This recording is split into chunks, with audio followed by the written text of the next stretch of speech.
আসসালামু আলাইকুম। আজ আমি আপনাদের সাথে শেয়ার করব কোনো রকম তেল মশলা ছাড়াই স্বাস্থ্যকর উপায়ে এগ রোল তৈরির রেসিপি, যা আপনারা সহজেই আপনাদের বাচ্চাদের টিফিনে দিতে পারবেন। এমনকি যারা ডায়েট করছেন তাদের জন্য পারফেক্ট একটি নাস্তা, কারণ এটা খেলে ওজন তো বাড়বেই না, উল্টো পেট ও মন দুটোই ভরে যাবে। তো চলুন ভিডিওটি শুরু করা যাক।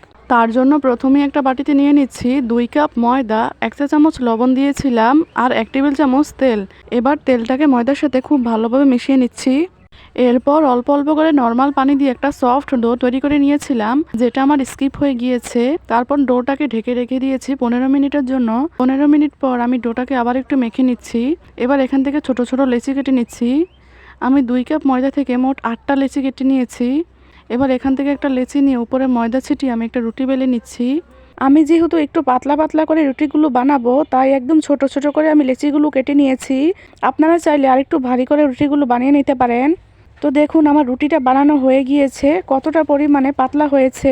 একইভাবে আমি সবগুলো রুটি বানিয়ে নিয়েছি। এবার আমি রুটিগুলোকে ভেজে নিব।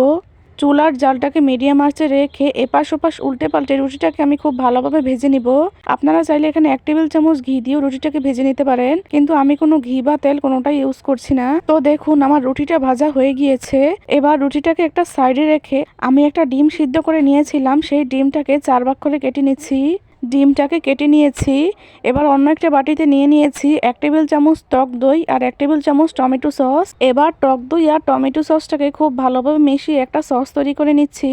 এবার একটা রুটির উপর সেই তৈরি করে রাখা সসটা দিয়ে দিচ্ছি, দিয়ে চার দিয়ে খুব ভালোভাবে লাগিয়ে দিচ্ছি। লাগিয়ে নেওয়া হয়ে গিয়েছে। এবার উপর থেকে দিয়ে দিচ্ছি টমেটো কুচি, পেঁয়াজ কুচি, গাজর কুচি, ক্যাপসিকাম কুচি আর কেটে রাখা 2 টুকরো ডিম। এইবার দুই পাশ থেকে ভালোভাবে মুড়িয়ে নিচ্ছি। তৈরি হয়ে গেল আমার দারুণ স্বাদের স্বাস্থ্যকর উপায়ে এগ রোল।